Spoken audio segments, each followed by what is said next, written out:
Panagatan po nating throw off excess baggage. Pakibasa nga po ng malakas. Throw off excess baggage. Ang sabi po dyan, throw off excess baggage. Ibig sabihin yan, marami tayong mga dala-dala. Amen? Sabi ito, what is excess? Sabi po dyan, what is excess? An amount of something that is more than necessary. Excess definition. The definition of excess is something that is extra excess is defined as more of something than is needed. Sa Tagalog, sobra. Amen? Sa Tagalog po ay sobra. Sobra-sobra yung mga bagay na nadadala nating mga baggage. Amen po? Kaya sabi, sobra-sobra lang, kumbaga, yung sinasabing sobra-sobra, kumbaga, halimbawa, nag-outing tayo, yan. Kunyari, outing ng church ng Jesus Christ, our present help. Nag-outing tayo sa isang beach. Yan. Siyempre po, dahil nag-outing tayo doon, tapos ang dami-dami mong dala. Amen? Ang dami-dami mong dala, kahit hindi naman kailangan, ang dami mong dala. Nakita niyo po kanina, babalik ko po. Yan, nakita niyo po kanina, yung picture kanina na, di ba, ang dami niya pong baggage na dala. Ibig sabihin, halimbawa po, nag-outing tayo, pero ang dami mong dalang bag, kapatid, na hindi naman kailangan na dalhin mo yon. Ang dami-dami mong dalang bagahe, na kailangan hindi naman lahat na magagamit. Amen? Pero, meron po ba kayong kilala na ganitong tao na sobra-sobra kung magdala ng baggage? Yung sobra-sobra magdala ng gamit, may kakilala po kayo? Amen! Katabi niyo po ba yan? Ha? Parang ganito po yan, no? Yan. Yung sobra-sobra magdala ng gamit, nakita niyo po yan, parang ganyan. Tignan niyo mo, halos nakayuko na siya, hindi niya na alam kung paano niya dadalhin yung gamit na yan. Kaya tanongin mo yung katabi, may kakilala ka bang ganyan magdala ng gamit? May kakilala ka bang ganyan na magdala ng gamit? O kaya ikaw yun, ganyan ka magdala ng bagahe. Yung outing lang, yung magbe-beach ka lang sa Bolinao, pero ang dala mong bagahe, ganyan. Sino may kakilalang ganyang magdala? Yung sobra-sobra yung gamit, kanya-kanyang turuan sila. Amen? Yan. Sabi po dyan, mahilig sa extra, yung extra baggage, yung excess baggage. Mahilig sila, mahilig mo din ganyan. Outing lang pero ganyan-ganyan ang dala. Amen? Kaya, maaaring sabihin mo na sister, isa lang naman yung dala kong bag eh. Sister, hindi naman ako maraming excess baggage eh. Isa lang naman yung dala ko. Kaya lang, isa nga lang yung dala mong bag, pero ganito ang dala mo. Uy, surprise! Yan. Hindi ko kasi natanggal itong mamaya sana yung bus na yan eh. Diba? Isa nga lang yung dala mo, pero lagpas naman sa'yo yung dala-dala mong bag. Diba? Excess baggage. Amen? Kaya lang, dahil ganyan yung dala mong bag, maging problema ka, paano mo isasakay sa victory bus? Amen? Paano mo idadala pag may extra baggage ka? Kung ganyan kalaki, yung dadaling bag, kita niyo po yan, isa nga lang, sister, isa lang yung dala kong bag, pero napakalaki naman sa'yo ng bag na dala-dala mo, kaya tuloy pagsasakay ka ng victory bus, paano mo isasakay yan? Amen? Ganyan po ba kayo magdala ng gamit? Hindi. Isa lang, pero ang dami. Amen? Isang bag nga lang, pero solid naman. Sabi niya, isang bag lang naman dala ko, sister, pero solid. Napakalaki at solid ang kanyang dala-dalang bag. Amen? Mas malaki pa sa kanya. Kaya paano niya isasakay yan? Amen? Amen! Amen? Amen! Parang minsan ganito tayo. Look at this guy. Ano nakikita niyo sa guy? Daming maleta. Dami niyang dala. Amen? Amen? Sa tingin niyo ba, kung ilalagay mo yung sarili mo sa bagay na yan, halimbawa, ilagay mo yung sarili mo sa bagay na yan, kunyari, ikaw yung may dala-dala niyan. Sa tingin mo, makakarating ka ba sa pupuntahan mo? Hindi. Hindi po, di ba? Ang daming gamit. Nakita nyo, hirap na hirap siya. Halos nakaganyan na yung paa niya. Amen? Nakita niyo po yan, hirap na hirap siya. Ibig sabihin yan, ang dami niyang gamit na dala-dala, hirap na hirap siya. May mga bagay sa buhay po natin kasi na may dinadala tayo sa buhay natin na parang ganyan. Akala niyo po simple, natatawa tayo dahil kasi yung itsura niya, ang dami-daming dala, hindi niya alam kung paano siya makakarating doon sa pupuntahan niya. Parang ganyan din po sa ating buhay. Meron tayong bagay sa ating buhay na meron tayong dala-dala sa ating buhay. May mga bagay tayo na parang katulad niyan, ang dami-daming dala-dala. Kaya sabi ko nga po kanina, sino dito ang may sama ng loob? Sino dito yung may galit? Kasi yan yung mga isang bagay na ilan sa mga bagay na dala-dala natin sa ating buhay. Amen? Kaya ulitin ko po, sino po yung may mga galit? O hindi man ngayon yung past, yung nakaraan nyo, dala-dala niyo po ba ulit yan? Hindi na po. Ay, praise God. Hallelujah. Amen? Amen? Ibig sabihin po kasi, sa buhay po natin, may mga bagay tayong dinadala na mga ganyan sa ating buhay. Kumbaga, yan yung nagpapabigat. Amen? Yan yung nagpapabigat at nangyayari sa ating buhay, tayo ay nahihirapan sa mga bagay na ating daladala sa ating buhay. Amen? Kaya sabi ko nga po dito, ilang mga bagay na kailangan nating tanggalin at kalimutan sa ating buhay. Bibigyan kita na isang minuto lang talaga, no? Isipin mo, sabi diyan, ilang mga bagay na kailangan nating tanggalin at kalimutan sa ating buhay. Isipin mo sa oras nito, ano ba yung bagay na kailangan mong kalimutan? Ano ba yung bagay na kailangan mong tanggalin? Ano ba yung bagay na kailangan nating alisin sa ating buhay? Amen? Amen. Sa oras nito, malaya mong maisip, bago po natin ituloy yung pag-aaral, malaya mong isipin na ano ba yung bagay, sabi diyan, ilang mga bagay na kailangan nating tanggalin. Siguro alam po natin sa sarili natin, meron tayong mga bagay-bagay na dala-dala sa ating buhay na kailangan nating kalimutan, kailangan nating tanggalin, kailangan nating alisin. Kasi bakit po? Hindi tayo makatatakbo sa ating takbuhin pag tayo po ay maraming dala-dala sa ating buhay. Amen? Yan. Sabi po sa number 1, ang unang-una daw po tatanggalin natin, ang unang-unang kakalimutan po natin, sabi po sa number 1, past. Yung past. Kailangan natin tanggalin, kailangan natin kalimutan yung past natin. Amen?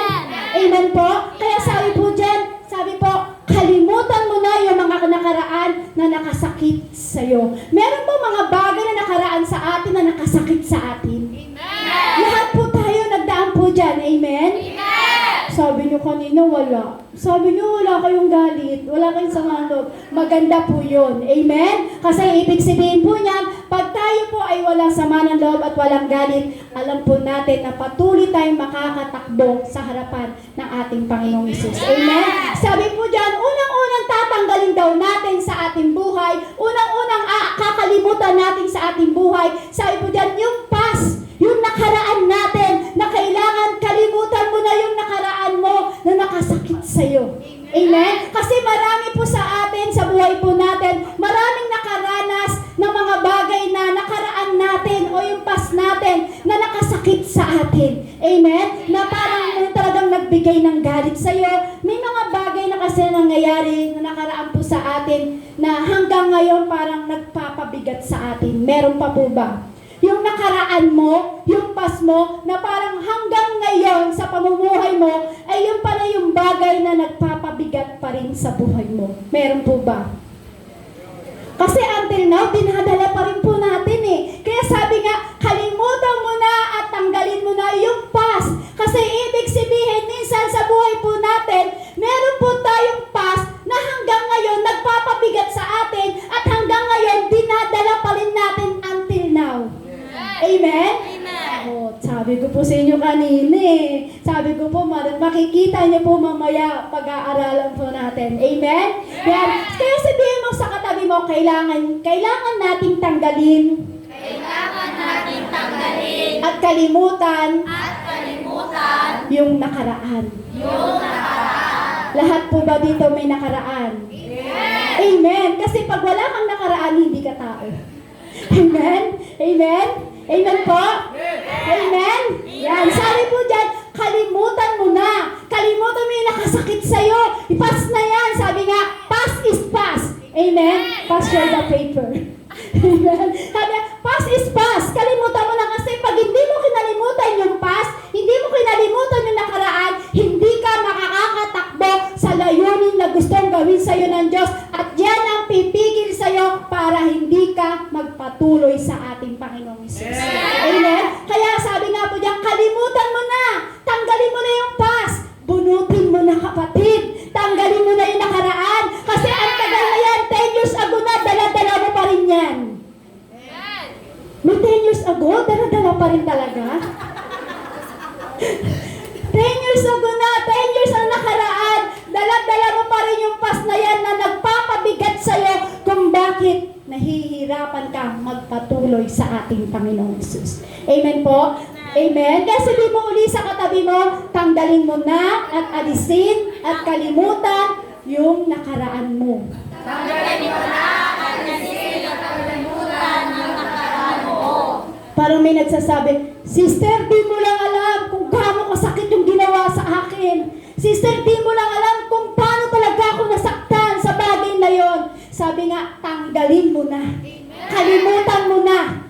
Tanggalin mo na yung past. Kung binrake ka ng boyfriend mo, kalimutan mo na yon. Amen? Kung niloko ka ng kapitbahay mo, kalimutan mo na yon. Huwag mo nang dadalhin para hindi maging balakid sa pagpunta mo sa harapan ng ating Panginoong Hesus. Amen? Amen? Pari po ba natin palakpakan ang ating Panginoong Hesus? Kasi tingnan niyo po kapag dala-dala po natin ito sa ating buhay, nandun pa rin yung sakit. Tama po ba? Yung kahit nakaraan na, kahit yung past mo na, hindi mo nakalimutan, hindi mo siya tinanggal, hindi mo siya inalis, ibig sabihin yan, dala-dala pa rin po natin sa ating buhay yan. Kaya nahihirapan tayo magpatuloy sa harapan ng ating Panginoong Hesus. Amen? Kaya sabi nga po sa Isaiah chapter 43, verse 18, sabi ito, forget the former things, do not dwell on the past, I am doing a new thing. Sabi po diyan, may bagong ginagawa ang Diyos sa iyo, kapatid. Kaya sabi, forget the former things, do not dwell on the past, I am doing a new thing. Ibig sabihin po niyan, may bagong ginagawa ang Diyos sa iyo. Amen? Sabihin mo sa iyong katabi, may bagong bagay na ginagawa ang Diyos sa buhay mo. May bagong bagay na ginagawa ang Diyos sa buhay mo. Alam niyo po, ang Diyos, may mga bagong ginagawa sa ating buhay. Amen? Lalo na kung kakalimutan mo yung past mo, nakalimutan ka, tanggalin mo na at kakalimutan mo na yung nakaraan mo, may bagong ginagawa ang Diyos sa buhay natin. Kaya lang po, alam po natin na may bagong ginagawa ang Diyos sa buhay natin, kaya lang hindi ito nakikita kahit naglilingkod na po tayo. Bakit po? Kasi dala-dala pa natin yung nakaraan. Amen? Kaya sa tingin po ba natin, sa mga bagay na nakaraan po ba natin kailangan pa ba natin ito dalhin? Lalo na kung tayo naglilingkod sa Panginoon. Hindi po, di ba? Tama po? Kasi opo, may mga bagay na nakasakit sa atin, may bagay na masasakit tayong naramdaman sa ating buhay, may mga bagay talaga na parang sinasabi nila, hindi ko makakalimutan yung ginawa, napakasakit. Pero sabi nga, past is past. Kalimutan mo na kasi, bakit? Pag yung kinalimutan mo at iniwanan mo, ang sabi ng Lord, may bago akong gagawin para sa'yo. May bago akong gagawin sa buhay mo. Kaya kung hindi mo tatanggalin yung nakaraan, hindi magbibigay ng panibagong buhay ang Diyos sa'yo. Hindi magbibigay ng bagong salita o yung panibagong gustong gawin ng Diyos sa iyo. Kasi bakit? May balakid. Amen? Amen? Amen po? Amen! Kaya alam niyo po, kahit nakasakit po sa atin yan, kailangan nating tanggalin, kailangan nating alisin, kailangan nating kalimutan sa ating buhay po yung mga bagay na yon. Amen? Kasi para at least pag inalis mo, pag tinanggal mo, kinalimutan mo, at sabi ng Lord, dahil tinanggal mo yan, inalis mo na yung past, yung nakaraan mo, kinalimutan mo na, sabi ng Lord, meron akong bagong gagawin para sa'yo, sabi ng Lord. Amen? Kaya pag yung kinalimutan po natin at tinanggal po natin, makakapagpatuloy po tayo sa paglilingkod sa ating Panginoong Hesus. Tama po ba? Amen? Sabi nga po dito, sometimes you just need to erase the message, delete the numbers, and move on. Yan. Pakibasa po ng malakas. Sometimes you just need to erase the message, delete the numbers, and move on. Malinaw. Amen? Amen. Kaya siguro, hindi mo makalimutan yung past mo kasi hindi mo pa ini-erase yung chat sa'yo. Amen? Siguro, kaya hindi mo makalimutan yung nakaraan mo, hindi mo pa dinidelete yung mga bagay na salita na masasakit na ibinigay sa'yo. Amen? O kaya hindi mo makalimutan yung mga bagay na yung past mo kasi nakapundok pa rin yung number. I-delete mo na, kapatid. Amen? Sabi diyan, para makalimutan mo yung past, para hindi mo para hindi maging balakid yung nakaraan mo na nagbibigay ng sakit sa puso mo, nagbibigay ng bigat sa puso mo, nagbibigay ng mga hadlang, balakid sa paglilingkod mo sa Panginoon. Bakit hindi mo i-erase? Kung may message pa kasi, tatandaan ko po dati nang ako po'y dalaga pa. Hanggang ngayon, joke. Nang ako po'y dalaga pa, syempre po ako ay may first love. May first love po ako na yung bagay na yun, meron siyang, syempre ang uso po dati is beeper, hindi pa po cellphone. Amen? I-beeper na po yun. Ako po syempre guys, yung first love ko, yung puppy love ko, yun po yung bagay na yun, yung bagay po na yun, nagkatampuhan po kami, nag-away po kami, hanggang sa wala na po kami. Siyempre, si Pastor na po yung asawa ko, kaya wala po kami ng first love ko. Amen? Yan. Ganito po nangyari. Ako po, hindi ko makalimutan yung past, yung dati na nawala na po kami kasi doon pa sa beeper, hindi ko pa delete yung message niya. Nasabi ko, bakit? Yung ganun. Kaya yung past na yon, nakaraan ko na yon, laging pag nababasa ko yung message na yon at nakikita ko yung message na yon at yung number na yon, nagbibigay ng bigat sa akin. Kaya sabi ko, i-erase ko. Amen? Sabi nga, move on. Amen? Move on na. Amen? Kaya kapatid, tanggalin mo na at kalimutan mo na yung past. Kung meron pang number sa Facebook mo o sa cellphone mo, may number pa at merong message sa Facebook mo, i-delete mo na, i-erase mo na, at tanggalin mo na. Bakit? Para makamove on ka. Amen? Kasi hanggat di mo ini-erase yan, hindi mo dinidelete yan, every time na makikita mo, ini-scroll mo yung message na babasa mo, nagbibigay ng bigat sa puso mo. Amen? Kaya sabi po dito, the past is done, move on. Pakibasa po ng malakas. The past is done, move on. Bakit? Sabi, move on din pag may time. Sabihin mo sa iyong katabi, move on din pag may time. Move on Kailangan po yan. Amen? Parang po sila sister po dito, kailangan nila mag-move on. Meron po bang message na kailangan i-move on? Yan, joke lang po. Amen? Yan. Kasi kailangan po, para tayo ay maka-move on, sabi nga po dyan, move on din pag may time. Kasi pag hindi ka nag-move on, hindi mo makakalimutan yung past. Hindi mo makakalimutan yung nakaraan na nagbigay ng galit, nagbigay ng sama ng loob, higit sa lahat, nagpapabigat sa puso mo. Amen? Alam niyo po, nang inaaral ko po ito, sabi ko, Lord, ayan ka na naman, Lord eh. Sabi ko, Lord, ako na naman, Lord, yung pinatatama mo. Okay, Lord, sabi ko, ipipreach ko to.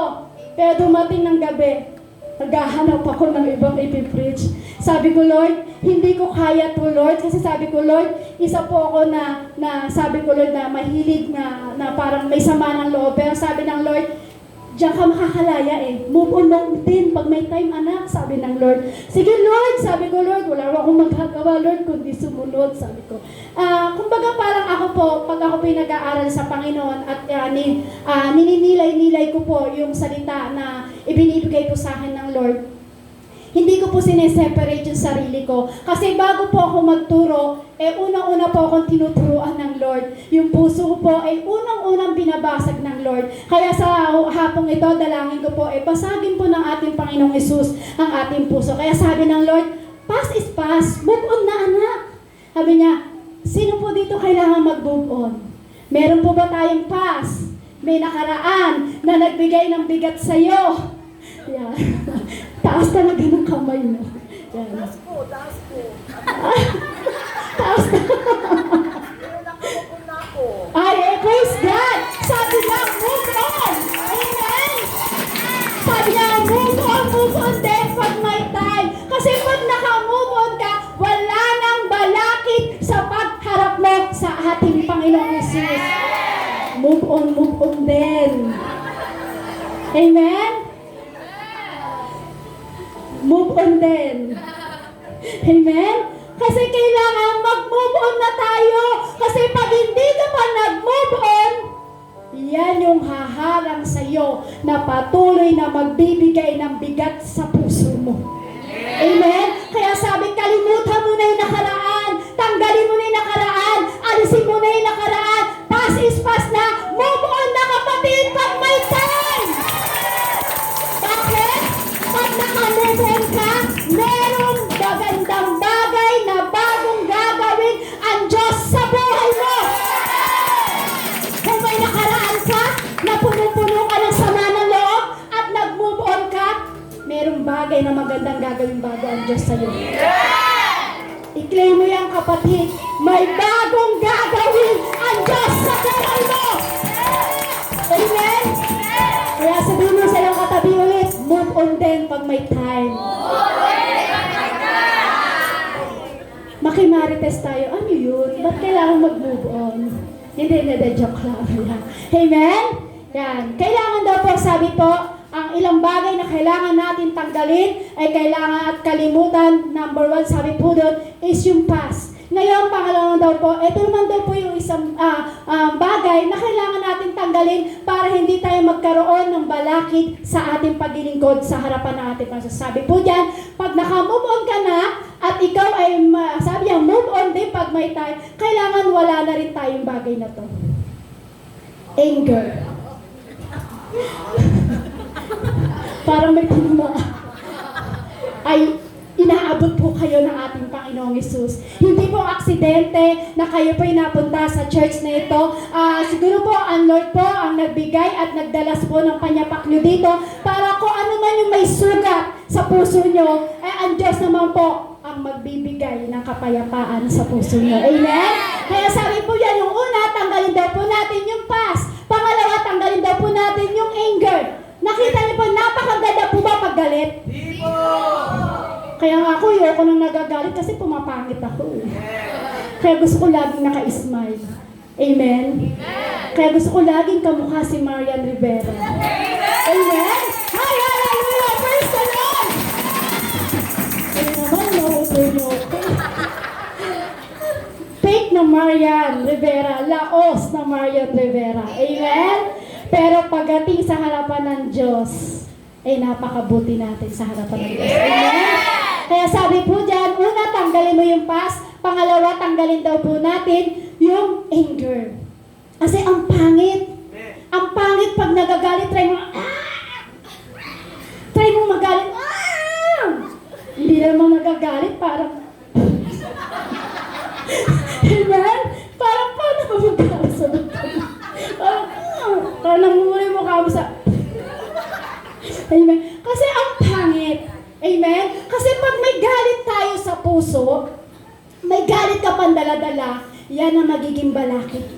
Amen? Yan yung magiging harang. Amen? Kaya sabi po dyan, huwag daw po tayo magtanim ng sama ng loob. Kaya tinatanong ko kanina, sino ang may sama ng loob? Amen? Kasi sabi po, pag may galit po tayo, hindi nakakabuti sa atin. Amen? Kasi sabi po dyan, huwag ka na magtanim ng sama ng loob sa mga bagay na nakaraan mo sa buhay. Amen? Kasi, totoo lang po, hindi mo po natin talaga maiiwasan lalo na pag may anak ka na pinagsasain mo, hindi ka agad sumusunod. Amen? Hindi mo maiiwasan, hindi magalit. Hindi mo maiiwasan, umusok talaga yung ulo mo. Amen? Pag sinabi mo, anak, magsaing ka na nga para maaga tayo makakain. Okay ma, wait lang. Hanggang alas 7 na, hindi pa rin nagsasaing. Eto na. Di ba? Ano ba yan? Anong oras na? Hindi ka pa rin nagsasaing. Ay!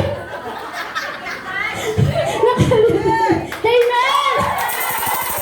Yung mga nanay talaga, kinakorner yung mga anak. Amen? Ibig sabihin po sa buhay po natin, hindi po talaga natin maiiwasan na maghalit. Amen? Amen? Kasi alam niyo po, pag may galit, ito po yung maaaring makapagpabigat sa ating puso. Amen? Yan, seryoso na po tayo. Yan. Ibig ko sabihin, pag tayo po kasi ay may galit pa, ito po yung minsan na nagbibigay sa atin na nagpapabigat sa puso po natin. Amen? Kasi po, hindi natin maiiwasan talaga na tayo po ay maghalit. May mga bagay-bagay tayo na pwedeng magalit tayo. Halimbawa ko nga po, inutusan mo yung anak mo at hindi sumunod, syempre magagalit ka. Amen? Meron po tayo mga bagay na kailangan iwasan para hindi ito ang magpabigat sa ating puso at hindi ito maging balakid sa paglapit natin sa Panginoon. Kasi alam niyo po, ang galit, siya po yung nagiging dahilan kung bakit may galit tayo. Siya po yung nagiging dahilan kung bakit tayo po ay may galit sa puso. Kasi yung galit na yan, pag galit ka, syempre, epektado yung puso mo. Amen? Amen. Yung galit na yan na kailangan mong alisin, kailangan mong tanggalin, kailangan mong kalimutan, kasi yan ang dahilan kung bakit nagkakaroon ka ng galit sa puso. Amen? Amen? Yung alam magkaroon po tayo ng sama ng loob, nahihirapan na po tayo eh. Amen po. Sino po dito may sama ng loob? Wala talaga. Praise God. Hallelujah. Amen? Kasi alam niyo po, ang sama ng loob po kasi, ang hirap po niyang pagdaladala natin. Amen po? Yan talaga yung hadlang, yung galit, yung sama ng loob, yan yung magbibigay sa'yo araw-araw na magpapabigat sa puso mo. Kaya natutuwa nga po ako dito, alam po, praise God, itinataas ko po ang presence ng Lord, itinataas ko po ang pangalan ng ating Panginoon Jesus, kasi ang mga nanay natin dito hindi marunong magalit. Tama po ba? Sabi nga po ni Sister Sally, nakamove on na siya. Amen? Hindi na po ba kayo nagagalit? Sa tatay ko, namatay na. Pas na nga yun, sister. Amen, yan. Hallelujah. Kaya kailangan daw po dyan, tanggalin natin. Kasi yan yung nagdadala ng sama ng loob natin sa puso. Yan yung nagiging dahilan kung bakit tayo ay nahihirapan dahil sa mga bagay na sama ng loob na meron tayo sa puso. Sa hapong ito, kung hindi ko man po alam, syempre tayo po siguro nahihiyang umamin. Kung alam mo na ikaw ay may dala ka sama-sama ng loob sa puso mo, hawakan mo yung puso mo at sabihin mo sa Lord, Lord, basagin mo yung puso ko. Ay, wala talaga. Walang humawak ng puso nila. Lord, ang babait po nila, Lord. Yan. Kung sa oras po ito, nahihirapan ka dahil sa galit, dahil sa sama ng loob, bakit hindi mo ibigay sa Lord yan? Bakit hindi mo ipahawak sa Panginoon? Bakit hindi mo ibigay sa kamay ng Diyos? Kasi kung lagi mo kikimkimin yan, hindi ka talaga makakapagpatuloy sa Lord. Yan ang magbibigay sa iyo ng bigat, yung sama ng loob, yung anger na yan, kung bakit mga bagay-bagay na hindi magawa ng Diyos sa iyo dahil sa bagay na yan. Amen? Sabi nga po, Santiago chapter 1 verse 20, dahil ang galit ng tao ay hindi nakakatulong upang magawa kung ano ang ayon sa kalooban ng Diyos. Pakibasa po ng malakas.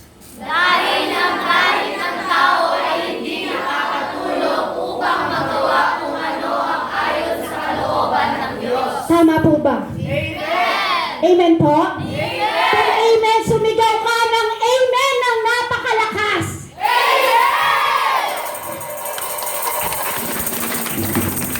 Mahuli ko kayo.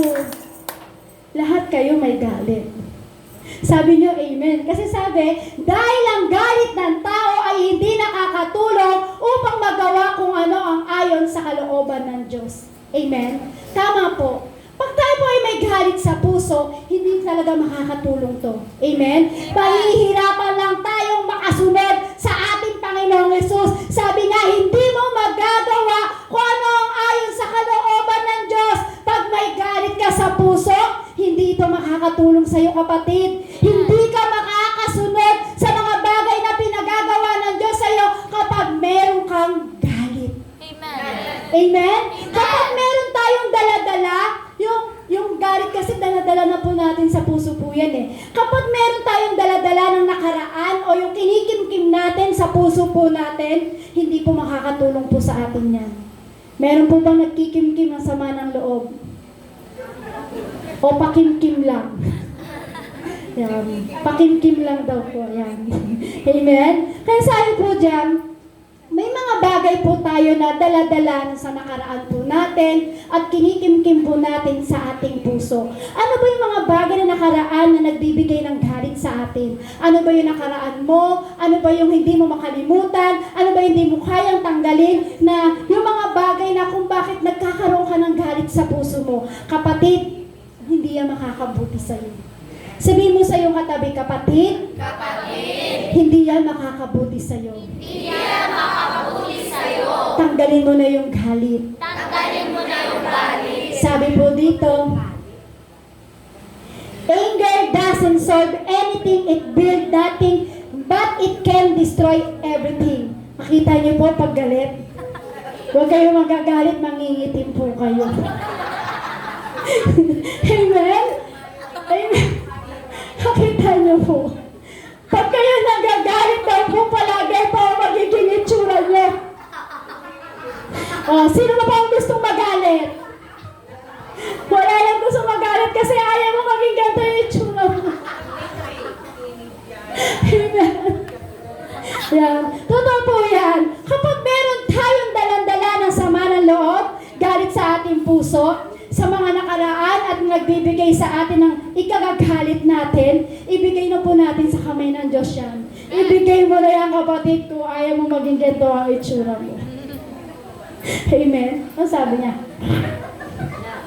Amen? Yan. Sabi po dyan, ang galit po kasi hindi makakabuti sa atin. Na kailangan nating kalimutan, kailangan nating tanggalin, at kailangan nating alisin. Kasi, ang bakit po? Kasi, ang galit po natin sa ating puso, ito po yung mga bagay na nakaraan sa atin, na nagbigay ng galit sa'yo, nagbigay ng sama ng loob sa'yo, na kung bakit may ikinagagalit ka. Amen? Kung merong umutang sa'yo na hindi nagbayad, huwag ka nang magalit. Ipasa Diyos mo na lang. Amen? Amen? Huwag ka nang magalit kung merong umutang sa'yo na hindi nagbayad. Sabi mo, Lord, ikaw na ang magbabayad sa akin dati. Amen? Ay, meron talaga. Amen? Yan. Sabi ng Lord, sabi po ng Diyos po sa atin, kung meron kang galit doon sa nakaraan mo, at kung ikaw ay nagkakaroon ng sama ng loob sa puso mo, bakit hindi mo ibigay sa akin yan? Sabi ng Lord. Sabi ng Lord, ibigay mo sa kamay ng Diyos yung galit sa puso mo. Sabihin mo sa iyong katabi, ibigay mo sa kamay ng Diyos na meron kang galit sa puso. Bakit? Kasi pag binigay mo sa Lord, sa kamay ng Diyos yung sama ng loob, yung galit, yung kinikimkim mo, yung sama ng loob mo, ibinigay mo sa kamay ng Diyos. Sabi ng Lord, meron akong bagong gagawin sa iyo, anak, na bagay-bagay na marami akong gagawin sa iyo na hindi mo nalalaman. Amen? Kaya sabi nga po sa Efeso, chapter 4, verse 26, kung magagalit man kayo, iwasan ninyo kayo'y magkasala, huwag ninyong hayaang lumubog ang araw na galit pa rin kayo. Uulitin ko po, sabi po dito, kung magagalit man kayo, kung magagalit man daw po tayo, iwasan ninyo na kayo'y magkasala. Kasi alam niyo ba, pag tayo nagagalit, nagkakasala na tayo sa Lord. Kasi kanino ba yung galit? Kay Satan. Kaya nakita niyo itsura kanina, nangitim na siya. Amen? Yan. Ibig sabihin niya, kung magagalit man kayo, iwasan ninyo na kayo'y magkasala. Kasi minsan, sa sobrang galit natin, sinabi mo nandilim yung paningin ko kung bakit ko siya napatay. Amen? Kasi doon sa sobrang galit mo, sa sobrang tindi ng sama ng loob mo, tayo minsan nagkakasala. Paano, sa anong paraan? Minsan nasasaktan mo na yung taong kinagagalitan mo. Amen? Minsan, hindi mo namamalayan, nasa bunutan mo na pala siya. Sa sobrang galit mo, hindi mo alam, nahampas mo na pala siya ng hangin. Sa sobrang galit, kung bakit minsan tayo ay nagkakasala. Kaya sabi po dito, huwag ninyong hayaang lumubog ang araw, na galit pa rin kayo. Ibig sabihin po niyan, kung nagalit ka kaninang umaga at itong hapon nito, huwag mo nang hayaan na lumubog ang araw, nagalit ka pa rin. Kasi bakit? Yung sama ng loob at galit sa puso ay nauuwi sa galit na galing sa kaaway. Amen. Amen? Kaya sabi diyan, kalimutan na. Kaya sabi po dito, kung magagalit man kayo, iwasan ninyo na kayo magkasala, huwag ninyong hayaang lumubog ang araw, na galit pa rin kayo. Kasi kinabukasan dapat panibagong buhay, panibagong lakas, panibagong puso, at panibagong bagay na gagawin ng Diyos sa iyo. Kasi pag nalubugan ka ng araw at galit ka pa rin, at nandito pa rin yung galit, nandito pa rin yung sama ng loob, paggising mo ng umaga, anong fresh na pagpapala na matatanggap mo kung nalubugan na ng araw ang galit sa puso mo? Wala nang bagong gagawin ng Diyos sa buhay mo kasi bakit? May galit ka kahapon pa, hanggang ngayon galit ka pa rin. Wala nang bagong gagawin ng Diyos. Kaya sabi po dyan, huwag mong hayaan na lumubog ang araw na galit ka pa rin, kapatid. Amen? Amen. Kaya kung sino po yung may galit, tanggalin niyo na po yan. Hindi po yan makakabuti sa inyo. Higit sa lahat, pag punong-puno ka ng galit sa puso, hindi makakabuti sa puso natin. Amen? Di ba pag punong-puno ng galit yung puso mo, parang hindi hindi mag-function ng maayos yung daloy ng dugo. Amen? Na pwedeng, hindi ako makahinga. Kasi tatandaan ko po dati na ako po'y galit na galit. Halos hindi ako makahinga. Sa sobrang galit ko, hindi ako makahinga. Halos talagang yung puso ko ay sumisikip talaga. Kahit uminom ng tubig, hindi po nawawala. Pero sabi ng Lord, huwag mong hayaan na lubog ang araw na galit ka pa rin. Yung time na po yun, sabi ko, Lord, ayusin mo lamang, Lord, yung puso ko. I-function mo ng maayos ang puso ko. Makahinga ako ng maluwag, Lord. Tatanggalin ko yung galit. Ito ang Lord, sinubukan ako. Ching! Nawala. Sabi ko, Lord, joke lang yun eh. Sabi ko, Lord, kasi Lord, sabi mo, anak tatanggalin mo yung galit kapag pinaluwag ko ang hininga mo. Hindi ako nakatanggi sa Lord. Alam niyo po nangyari, tinanggal ko po yung galit. Inalis ko po yung galit, inalis ko po yung sama ng loob. Doon po nag-function ng maayos ang puso ko. At doon po nawala yung mga balakid sa harapan ng ating Panginoong Hesus. Amen. Kaya sabi, tanggalin mo yung galit, tanggalin mo yung sama ng loob. Kasi hindi po pala yan makakabuti sa atin. Amen? Yung una, sabi, kalimutan mo at tanggalin mo yung past. Pangalawa, tanggalin mo yung anger. Pangatlo, sabi po dito, tanggalin daw po natin at kalimutan natin, fear. Kita niyo po yung itsura ng fear. Diba, takot siya. Walang ginawa yung takot niya, kundi atras ng atras ng atras. Walang abante. Amen? Sabi po dyan, alisin mo yung takot. Kasi kailangan kalimutan mo yung takot, alisin mo yung takot. Kasi may mga bagay na nagbibigay sa atin ng takot sa puso natin. Amen? Amen. Amen po? Kasi minsan, hindi natin maiiwasan yan na may mga bagay na pangyayari sa ating buhay na minsan natatakot tayo. Sino po ba dito may mga takot? Wala rin po. Walang nakaraan, walang galit, ngayon wala rin takot. Alien po ba kayo? Amen yan. Joke lang po. Pinapatawa ko lang po kasi masyado po kayo seryoso. Yan. Sabi po dyan, fear. Na kailangan tanggalin natin at alisin natin at kalimutan natin yung takot. Amen? Kasi may mga bagay talaga na nagbibigay sa buhay natin na nagkakaroon tayo ng takot sa ating buhay. Oo, minsan hindi natin maiiwasan yung bagay na yan. May mga pangyayari sa ating buhay na minsan natatakot tayo. Pero hindi po yan makakabuti sa iyo, kapatid. Amen. Sabihin mo yun sa katabi, hindi yan makakabuti sa iyo, kapatid, pag may takot ka sa puso. Hindi yan makakabuti sa iyo, kapatid, kapag may takot ka sa puso. Sabi kanina, hindi makakabuti sa'yo pag meron kang galit sa puso. Ngayon, hindi yan makakabuti sa'yo pag meron kang takot sa puso. Na kailangan mong tanggalin, kailangan mong alisin, para bakit? May bagong gagawin ng Diyos sa'yo para makuha mo yun.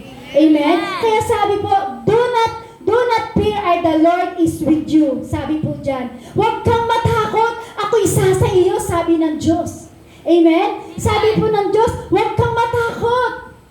Sabi niya, do not fear, the Lord is with you.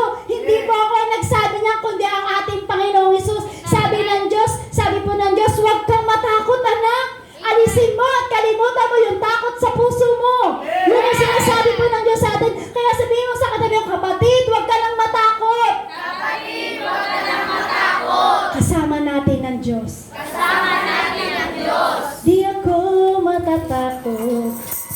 Di ako malulungkot. Kasama natin ang Diyos. Alam niyo po, pag ako may galit at may takot, yan po lagi sinasabi ko Lord, hindi ako malulungkot, hindi ako matatakot sapagkat sabi mo, Lord, pangako mo, kasama ka namin. Sabi mo, Lord, kasama ka namin. Ating Diyos, di ako matatakot, di ako malulungkot. Kasama natin ang Diyos, kasama mo ang Diyos. Kung may takot ka, kasama mo ang Diyos. Dumaan ka man sa ilog, di ka malulunod.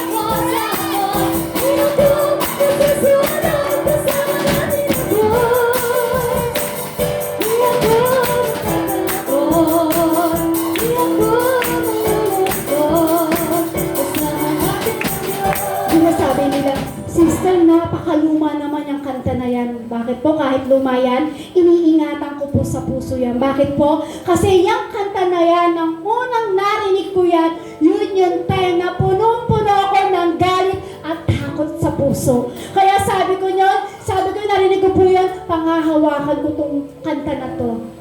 Alam niyo po, may step po dyan eh. Diyan po ako pinagaling ng Lord. Yung sinasabi ko po sa inyo na ako po yung wani ng inaagasan ng dugo. Takot na ako yung kasi sabi ko, Lord, takot na ako, Lord, ano mangyayari sa akin, Lord, mamamatay na ba ako, Lord? May takot. Pero alam niyo po, yung time doon doon po sa krusada po, sa crusade na ginawa po doon sa barangay po doon sa Manila po, doon po sa Valenzuela, yan po yung kanta na yan. Yan yung time na punong-puno ako ng galit, punong-puno ako ng takot, kasi yun po yung time na isang taon po ako inaagasan ng dugo, at takot na ako kasi sabi ko, Lord, isang taon na ako na dinudugo, patuloy na dinudugo, na hindi na kaya ng diaper, naka-diaper na po ako yung time na yun. Pero alam niyo po yung takot na yun nawala. Yung narinig ko tong kanta na ito. Amen. Amen?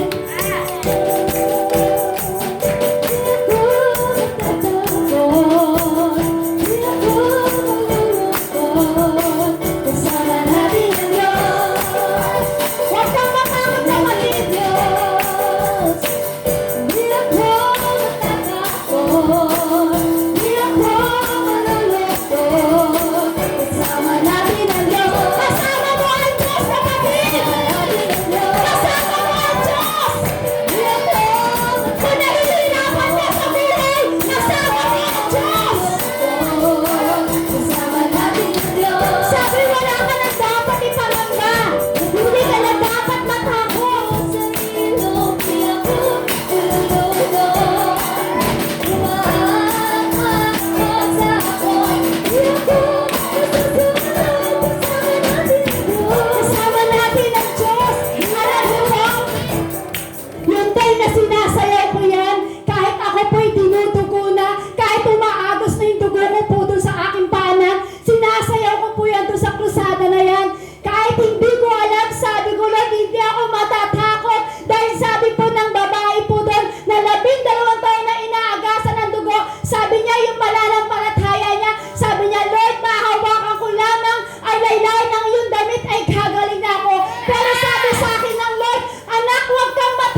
Lord, hindi ako matatakot.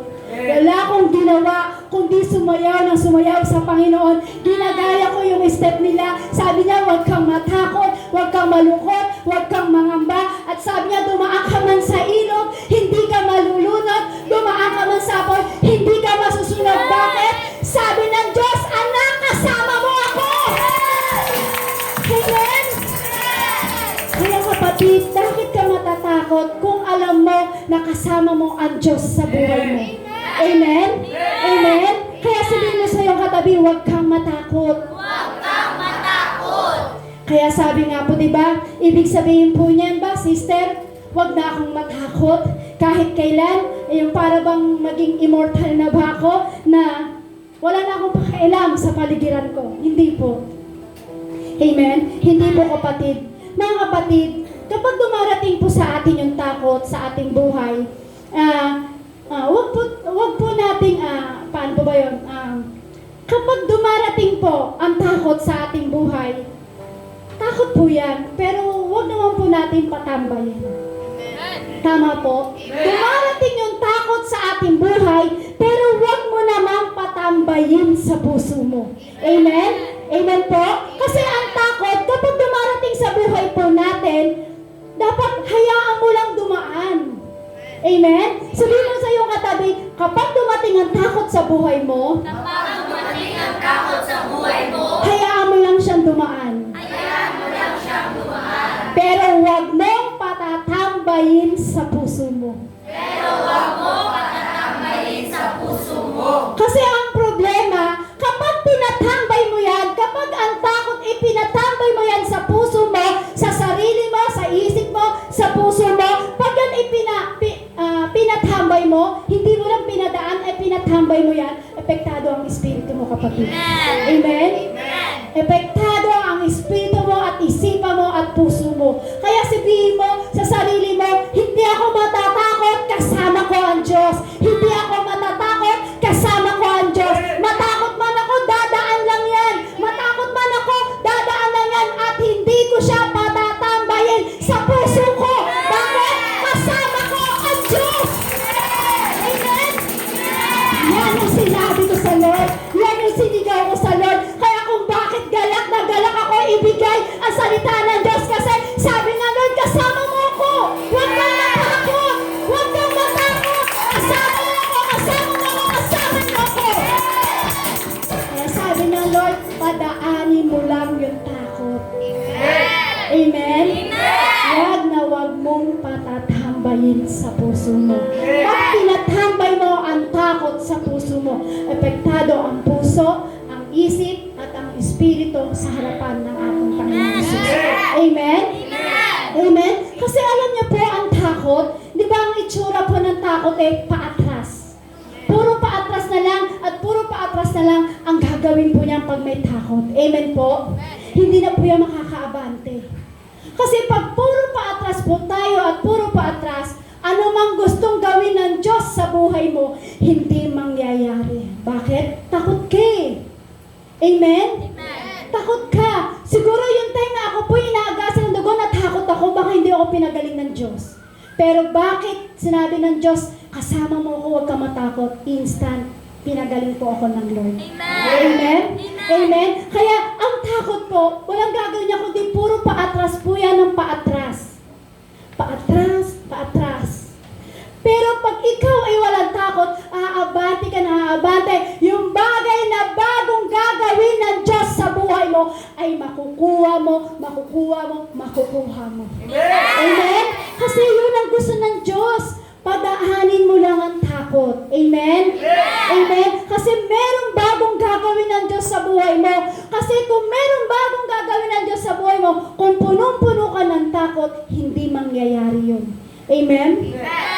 Kung natatakot ka man sa trabaho man yan, sa pag-aaral man yan, sa paghahanap buhay man yan, o sa paglilingkod man yan, kung takot ka, walang magagawa ang Diyos sa iyo pag takot ka. Kasi wala kang gagawin kundi umatras ng umatras ng umatras. Kailangan mong umabante. Amen? Kasi minsan, ganito po yan eh. Minsan sa paglilingkod natin, takot tayo. Yan ang kamaramihan na takot ang isang tao na maglingkod sa Diyos. Tama po? Yan ang number 1 na kinakatakutan ng tao. Yung takot na maglingkod sa Lord. Takot magbigay ng buhay sa Lord. Yan yung number 1 na kinakatakutan ng tao. Amen? Minsan sinasabi natin, marami kasi sa panahon po natin ngayon, maraming takot na maglingkod sa Lord. Minsan sinasabi na, hindi ako pwedeng maglingkod. Takot yun.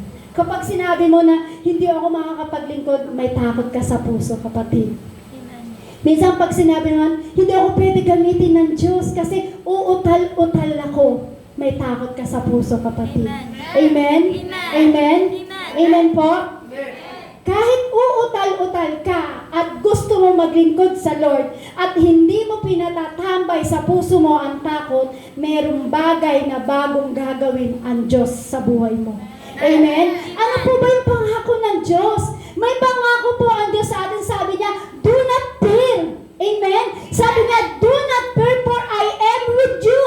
Kasama mo ako. Anak, kasama mo ako. Do not fear for I am with you. Huwag kang matakot. Huwag kang matakot. Kasama mo ako. Kasama mo ako. Amen? Yun yung pangako ng Lord. Yun yung pangako ng Diyos sa unang-unang pinanghawakan ko nang nakilala ko ang Diyos. Sabi ng Lord, do not fear for I am with you. Huwag kang matakot, kasama mo ako. Amen? Kaya kapatid, kung may takot ka, huwag kang matatakot. Kasama mo ang Diyos. Kasama mo ang Diyos. Huwag kang matatakot pag sinabi ng Lord, maglingkod ka sa akin. Kasama mo ang Diyos. Huwag kang matakot, hindi ka pwede mag-pray kasi uutal-utal ka. Huwag kang matakot, kasama mo ang Diyos. Amen? Kung wala ka mong pangsaing mamaya, huwag kang matakot, kasama mo ang Diyos. Amen? Sabi ng Diyos, pangako ng Diyos, do not fear for I am with you. Huwag kang matakot, kasama mo ako. Amen? Kasama natin ang Diyos. Amen po? Kaya alisin natin. Paalisin at kalimutan yung takot na nananatili sa ating puso. Amen? Kasi yung takot na yan yung nagdadala sa atin ito, sa ating pang-araw-araw natin sa ating buhay, na siya'y nagdadala ng yung takot, siya'y nagdadala na nahihirapan tayo pang-araw-araw. Amen? Kaya sabi nga po kanina, di ba, move on na. Huwag ka nang matakot, move on na. Bakit? Ang pangako ng Diyos, huwag kang matakot, kasama mo ako. Amen? Move on na. Kasi mahihirapan